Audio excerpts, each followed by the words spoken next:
Hello, guys. Welcome to another episode of the e-commerce lab by Ecomcy, the place of everything related to Amazon FBA and e-commerce. My name is Vincenzo Toscano, founder and CEO of Ecomcy, and today we bring you a very special guest. His name is Tomer Rabinovich, and he's the founder of Top Dog Global, where they actually specialize in consulting 7 to 8 figure Amazon sellers through masterminds and summits. And actually, he's actually the author as well of a very new book called Ride the Amazon Wave, which I actually started reading, and it's a very good book. I mean, I think everybody that's starting to the Amazon journey should read that book, and that's why I wanted to bring you, Tomer, because to be honest, I think you're a very knowledgeable person in the Amazon space, and I just want to touch on everything that you talk on that book and also about your journey. So thank you very much for being here. It's a pleasure to have you. Perfect. Thank you, Vincenzo. Good to see you again. Yeah, thank you very much. I think the first time we actually met, if I'm not mistaken, was here in UK in the Search Sessions event, right? It was Yeah. around 6 months ago. Yeah. So yeah, it was very nice to meet you there, and I saw actually your presentation, very good presentation. I think you were touching about product inserts and strategy around that, so very interesting. But yeah, I think today let's start first with who is Tomer. I think you have a very interesting background, and I just want our audience to hear about that and how you got started in the Amazon space. If you can give us a little bit of that, yeah. Sure. So I started in 2015. Before that, I was in college. Before that, I was in the military here in Israel, and I was also a professional magician since a very early age. I've done magic since I was 10 years old, all the way up until I was around 27 years old. So performed on stages all over the place, and I think that was missing to me when I started selling on Amazon. And then I really tried to get to speak as much as I could, and I feel very confident on stage, I think, and I think that shows. So, and I really enjoy that aspect of this industry. I think I got a lot of opportunities to speak, and I'm really fortunate for that as well. So I run multiple brands of my own with a small team in the Philippines running almost everything. And for the past 4 years now, I've been consulting mainly 7-8 figure businesses, as you've mentioned, and also a few of the aggregators in the space. And then we also have a program where we help sellers exit. So we basically help them grow their business towards an exit. So optimize everything from the products, the listings, PPC, COGS, everything, like optimize the whole thing, build out a plan of like new product launches as well, expanding to other marketplaces if that makes sense, and then finally exiting the business. So that's something we've been doing only for a few months, but seems promising so far. We only have a few clients there. Yeah, I think That's very nice. that's it about me. Yeah. Yeah, that's very nice, and I think something I like about you and the summit that you got, which is the Top Dog Global, is that if I'm not mistaken, it's one of the few events that is just for Amazon sellers, right? And I like that because I feel like I agree on, and I think I heard you talking about that in some of the podcasts and places where I have heard you explaining about this. That is some of the events you see out there. It's all about pitching you an idea, pitching you a service and everything. So it would be nice if you can also touch on that summit that I think actually you had one this year, and I heard very good feedback. Yeah. So yeah, tell us a little bit about that. If there is something coming up in next year, so yeah. Yeah, so we've done Top Dog Summit 3 years in a row in Israel, 2017, Mhm. 18, and 19. Most Mhm. of the attendees came from outside of Israel, and that was after I've been to every single mastermind, every event in the industry as an attendee, and I paid a lot of money for like small intimate masterminds with the top of the industry, paid over 10, 15K at some point. So, and then I kept getting upsold at those events by different services, and the content wasn't as I Up. expected. A lot of it was like something I would hear them speak on a podcast or on YouTube or at like any other event. They just copy pasted their I presentation. know. So to me, I decided, and the audience was great. Like I talked to the biggest sales in the industry, came to those events. And then I decided to put together my own event. And I had some knowledge of doing that, obviously from like speaking a lot of events as a magician and performing, but also I organized events at the college I was in. So I knew how to put together I put together an event for 5,000 students, at some point in the college. So I Wow. knew how to put together events. had the skill set for that. So then I just decided to do an event in Israel. And the one 4 months ago was actually in Bulgaria, which was, I think we had about 70 people there, something like that. And the entire thing was, let's bring sellers to help other sellers. So no one with the service is allowed to come. And if you are selling on Amazon and you have a service, that's fun, as long as you don't pitch your service on or off the page. That's what we did. And what I also focused on wasn't on hacks. So I don't think any of the speakers really talked about using different hacks. It was all about running a proper business. So if I saw someone who is very good at, let's say, that can really be anything, but there was one guy selling in Amazon Japan. So he came and talked about Amazon Japan.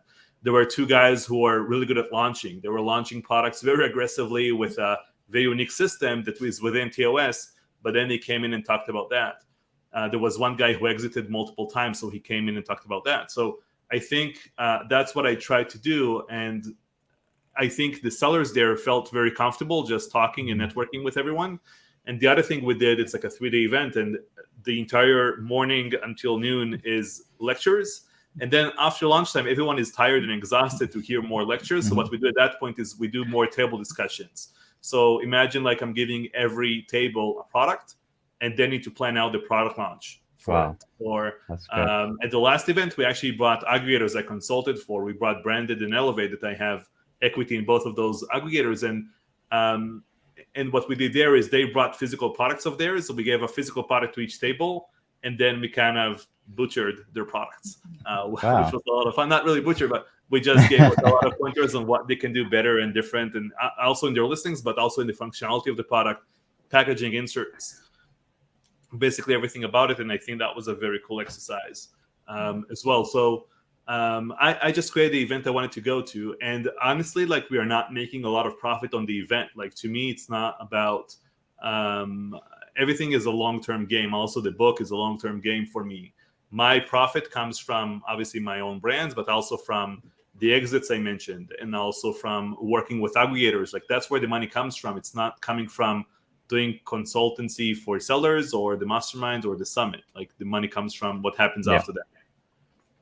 Awesome. That's very nice. Very nice. Yeah, I think, and on top of that, it's also the value. I mean, the value you put out there is great. I mean, every single person I talk to, they have great things about you, and the knowledge you put out there. You're a very honest person. So yeah, people love that, you know.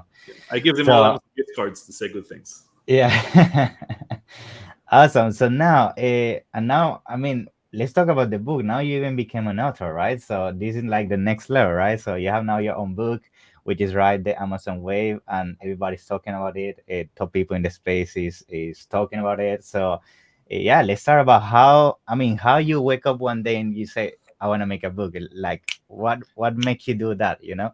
Yeah, that's a good question. So I was supposed to be at an event in Prague. This was March, I don't even remember. I think it was 2019, maybe, something like that. Okay. And then COVID just hit. And I didn't want to go because I knew if I'm flying there, I will be quarantined if I come back. At the end of it, I spoke on the screen at the event. So they put me on the big screen. I just spoke that way, and they had to cancel the event in the middle. It was Augustus event, if you know Augustus. So wow, yeah. Anyway, it was an entire mess. But then I knew, like, I had like a few more events planned. I was flying every month or a month and a half to a different event to speak. Again, I love that aspect of the business, but I couldn't do that anymore. And I thought, okay, what am I going to do? Like, COVID is going to be here for a while. I have a lot of more free time now to kind of do my thing. So, and I want to help as many sales as I can. And I could do a podcast. I could do a blog. I could do YouTube. I could do different things. But then I knew that I'm not going to stick to it probably for very long. I'm very good at things that are like project-based, that have a beginning and an end. So if I'm doing consultancy, for example, it's like a few months process. So if I do the exit program, we build it and we exit, and that's it. The summit has a beginning and an end. I think podcasting is one of the most difficult things because you have to keep doing it all the time. For sure. But a book is a massive project that begins and ends. And that's what I liked about that concept. And I thought it was going to take me a year tops. Like, I gave myself a year. What I also did to finish the book, because I kind of knew what the chapters are going to look like. So I did a course. I called it Amazon Simplified. I did a 10-week course. Like a $500 to get in, so that made me like $50K to just kind of, it was sold out in a few days. Awesome. That helped me to kind of finish the book. I didn't prepare any content ahead of time. I had to kind of do it week by week, and that Wow. really helped me kind of finish the book. And that also covered all of the expenses for the book and stuff like that. So, and then the book took 2 years to complete. Wow. It took me much longer than I thought. So it was just released 2 months ago, almost 2 months ago. Mm-hmm. And it's doing really well. I'm very, very fortunate to kind of be well connected in the industry, and people are really giving me everything I asked them to do. You know, like just I send out copies to a few people, and they gave me a lot of blurbs in the beginning of the book as well.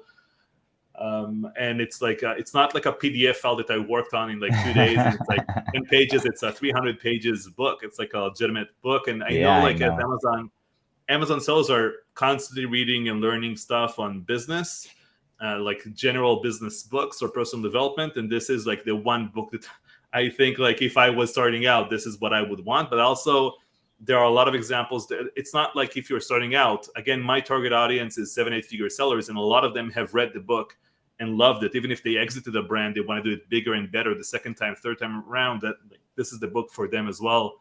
So the book is aimed towards active Amazon sellers. It's not like a book on how to sell on Amazon. That's not what it covers. It. I take for granted that you already know. You already launched a few products on Amazon, and this is what you need to do next in order to scale your business, systemize it, automate it, and finally exit if that's what you want to do, or just keep going with your brand or multiple brands. Great. I think for sure it's not for beginners, but I think it for sure give you a very good structure, at least step by step, of how you get from especially the mindset, understanding how the Amazon business work, finding products, and then all the way to exit, which is actually what I want to start touching now, which are the chapters of the book, right? Because it has definitely a beginning and an end, and every single chapter is very important to move to the next chapter. And I would like just to hear a little bit of all those chapters and what people can expect from the book once they buy it. Yeah. Sure. So the first and last chapters are more about mindset. So the first chapter is like the Amazon seller mindset, and the last one is more about what happens after you get to where you think you want to be. So either you automate your business and you are like financially free and it almost runs on its own, or you've exited your business and what do you do after that? So I talk a lot about that. And then the second chapter, until like I think 6 or 7 chapters in, like the first half of the book is really about the foundations. So anything from product selection, sourcing, getting reviews, right? Like all of those things are like the first half of the book. And then I go into running the business. So PPC, supply chain, KPIs, which KPIs no one really talks about in this industry, or not enough, I think. And then the third quarter of the book is, and then the final quarter of the book is about scaling. So it's about systems, processes, exiting the business, people, hiring, like all of that stuff. So there is a bit for, like, there is a lot for everyone in the book, but also each chapter will probably give you like some sort of a smack in the face, because it's like stuff you don't really think about or didn't think about until now. So if I talk about like in sourcing, you're gonna have multiple tips you didn't think about. Product selection is full with like stuff no one really talks about in terms of product selection. It's not like find products that are $50 to $60. It's not nothing of that sort of stuff. Like, it's very different, I think, than what's mostly discussed in the industry. That's very good, very good. Yeah, actually, I would like to start touching some of. I don't know if you can share some of the strategies you mentioned in there. I mean, what are some of the main takeaways would you say a person read the book will take in terms of strategy? I don't know if you can touch on some of them. Yeah, sure. So I honestly think that, I mean, they will understand this is a business and it's not a side hustle. Maybe it used to be when I started, you could kind of do it on the side and that was fine. Now, if you really want to succeed in Amazon, it needs to be taken seriously. Yeah, it's not a side hustle anymore. And also, like, there was a friend of mine in Israel, and he's working for this. He has a great job, like a day job, for this high-tech company, very well known. And he said, "Look, I want to start Amazon and do it on the side." I'm like, "But you like your job, right?" He said, "Yeah." So I'm like, "So don't do it. Like, if you want to quit your job someday and do Amazon full time, that's fine. But if you like what you're doing, it's not like real estate. You cannot just do it on the side and expect a return all the time." So if you want to start Amazon, you should really treat it as a business.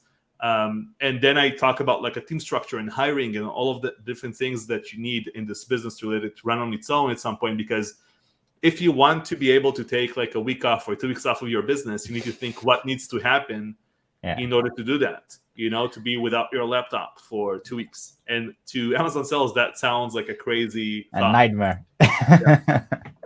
Yeah. So waking up, not checking your sales every day, right?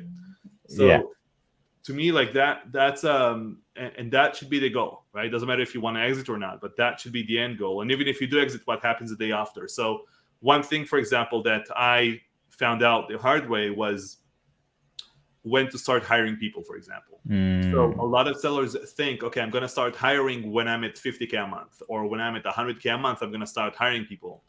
And the truth is that you need to hire people in order to get to that next level a lot of times.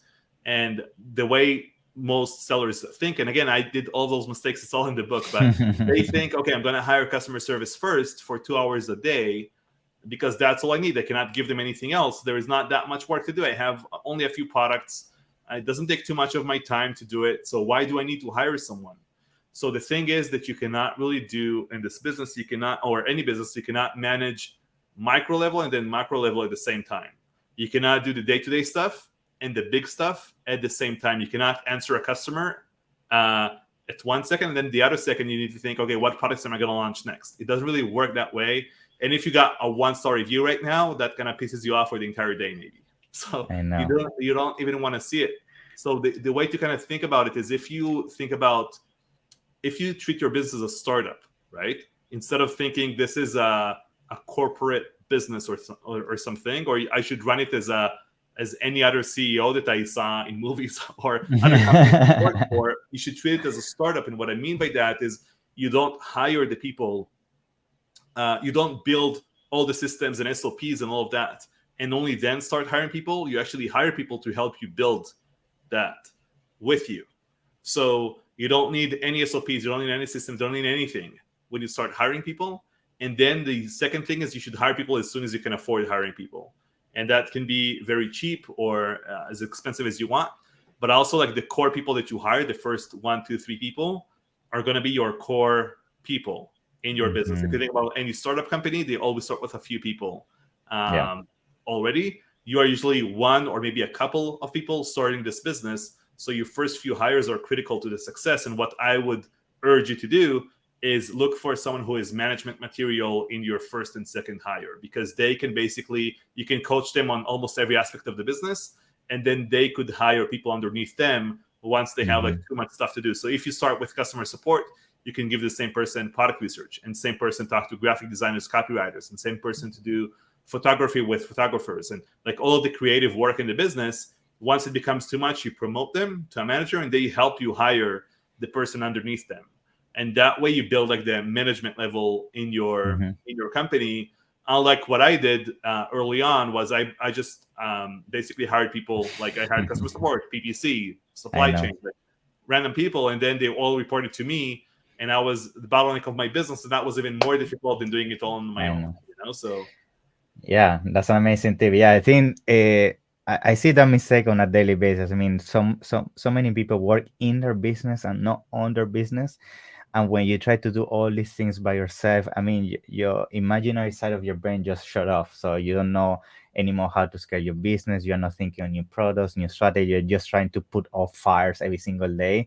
And I think doing that is very important, especially at the beginning. And I think the tip you mentioned, the manager, that's actually a very good tip. I also did the mistake, as you mentioned, just hiring a specific person for a role. But I think having a good person, and 5 that are not good is much better, because when you're going to scale, it's much more easier, right, down the line. Awesome. So now I think another chapter I would like to cover, and I think a lot of people might be interested into this one, is the last one when you talk about exit, right? I mean, we have seen everything that's going on with aggregators in the space. A lot of people been exiting their business. A lot of people might be preparing to exit their business. And I think a lot of people, when they start an Amazon business, really, they don't put in their mind that in a few years as a goal, they might need to sell the brand, which is actually when you get the most out of the business, right? Most people, they make their money when they exit, right? And when they're selling during the Amazon business. So it's very interesting, this chapter. So could you give us a snippet of why you're touching here and why you think it's very important to have the right mindset for exit? Yeah. Yeah, I honestly think that a healthy business is a business that's ready for an exit. That's just a good way to run a business. It doesn't mean that you're gonna sell it at any point, but you need to have everything ready for the exit. Because 99% of businesses are either gonna be exited or go bankrupt, right? Yeah. That's just what's gonna happen by nature. So, yeah. So I think you really need to think about it, and I think a lot of sellers now obviously think about exiting because it's such a hot topic at the moment. But so what you want to do with everything that you do in your business, you need to have the exit in mind. What I mean by that, I just had a call with a seller in my exit program today. So it was kind of difficult to explain to him the concept of cash flow compared to profit. So let me give an example of his example. So basically, imagine this: you are funding your own inventory, right? So you're basically investing a lot of money in your inventory, and you're trying to get better terms from your supplier. So you tell your supplier, okay, I'm going to pay you 30% now and 70% 90 days after it gets to Amazon, right? Or a year after it gets to Amazon, or whatever terms you want, or you pay 10% upfront or nothing upfront, and you just fight for better and better terms over time while keeping the same prices. What I told him is, look, what if we take a loan, right? Or what if we take money from an outside place, not from your supplier, basically, and pay your supplier 100% ahead of time, or 70-30 instead of 30-70, and give them like much better terms to your supplier, and then ask for a discount, ask for 10-20% off. So let's say we are saving $1 per unit for doing that, right? With the supplier. And let's say we are paying $1 of interest to that, whatever, it's going to be less, right? It's going to be a bit less, but let's say we are paying the same amount. The dollar that we save, because we're going to exit the brand, let's say for a 4x multiple or a 3x multiple, actually is worth $3 or $4. The interest that we're going to pay is an add back, right? From the exit. Like, we're not going to pay the multiple. It's an expense, It's an expense. So basically, we are making a lot more money. And instead of using the supplier to kind of help the cash flow, we are actually using an outside company or an outside bank to fund the cash flow for us, which helps us obviously launch more products and grow and scale and whatever. But that way we are really, instead of like that $1 that we save, if we sell like, I don't know, 10,000 units a year, that's $30K in profit. And you take like 3-4x multiple, that's like another $100K that you made by doing nothing, basically, just by getting better terms from your supplier. And most sellers are really fighting for cash flow, while planning for an exit, they should really fight for profit. That's one thing I think that a lot are missing on. And the other thing is like product launches. They don't really think about the buyer at the end of it. So if you think about products to select, if you're selling electronics, for example, let's say you have a brand in electronics, if you would launch a product that is going to become obsolete in 2-3 years because of the functionality of it, stuff like that, buyers are not going to be interested in that, because they're going to say, okay, you're going to sell it in a year. To them, it's only going to sell for another 2 years, and then they need like a new innovation for the product. So whatever product you're launching, you should think about, is it going to sell in 6 to 8 years from now? Because let's say you grow it for 2 years and then you want to sell the brand, it needs to be sellable for another 4 or 6 years at least. So obviously it's difficult, right? Like to think like for sure. Time, but that's what you want. That's why aggregators love home and kitchen, sports and outdoors. That's why they like those niches, because it's almost timeless in terms of like how long you sell those products for. So if you think about toys, let's say you're in the toy niche, which is very difficult to sell. Like most aggregators are not interested in it. I'm not saying it's impossible, but it's just more difficult to sell. You want to develop toys that are not going to become obsolete, right? For sure. So if you sell like wooden toys, that's great, but if you sell fidget spinner, you're going to run into issues, obviously. Awesome. Yeah, I actually like the trick of the supply. I have never heard of that, and I think it's very good if you're gonna exit, especially if you're planning the next couple of years. Free cash, pretty much, if you do that trick. Yeah, it's free cash, and also the buyers are going like, if you need to think like an aggregator, basically. So aggregators have unlimited cash, right? That's right. That's the game they're playing. They have unlimited resources almost. So if you had the same thing, what would you do differently? Like if you would buy your brand today, what would you do? So if you use the same PPC agency for 2 years, do an audit with 3 different agencies right now. Yeah. That's what they would do, right?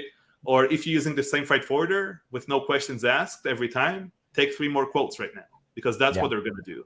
If you use the same supplier for the same, since you started, do the same thing. That mistake is huge. The supplier. I mean, I see so many people using the same supplier for years, and they're overpaying, and just that's because fine. they But don't want just to check for quotes. Just get price quotes from different suppliers and whatever. And if your supplier is pissed, that's fine. Like they can lower the price if they want. It's just business, you know. Awesome. Yeah, great advice, Tom. I mean, thank you very much for sharing that. I think as a last question, is there something else you think you would like to touch around your book, or something you would like to just for our listeners so they can go and feel motivated about reading it? Yeah, I would just say one more thing, and I think I really invested heavily in that topic, also in the book, and also I did a few workshops on the topic and different lectures and stuff.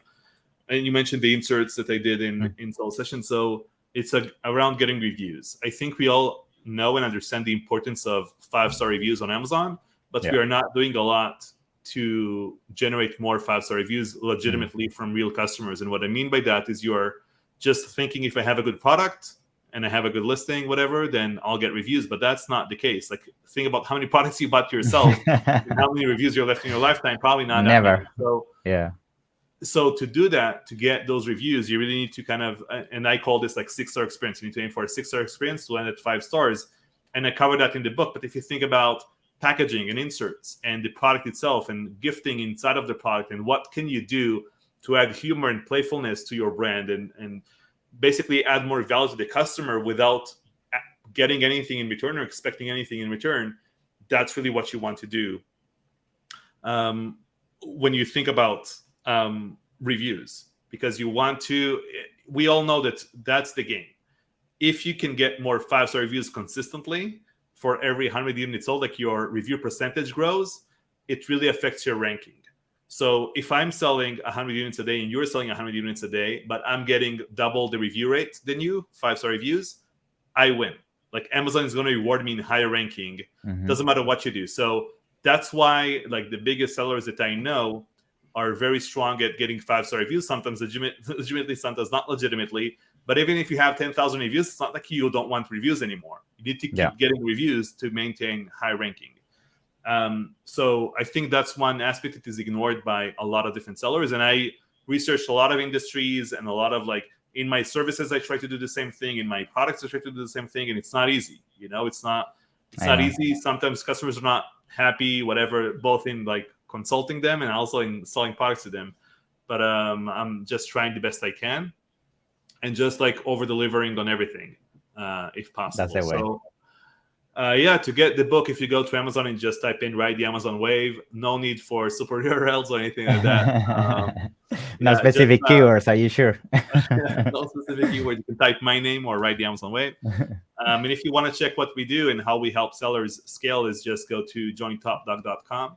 But I will say that the book was written for, and what I really wanted is to help as many sellers as I can. So early on, I helped, like, a lot of beginner sellers, and then I kind of scaled my own business, and then I could help bigger sellers. But now I can't really help small sellers. I don't really have anything to offer them because my services start from a few $1,000s. So that's another reason I wrote the book, to basically help sellers scale, and then hopefully they can buy my services later, right? So love that. Yeah, very good.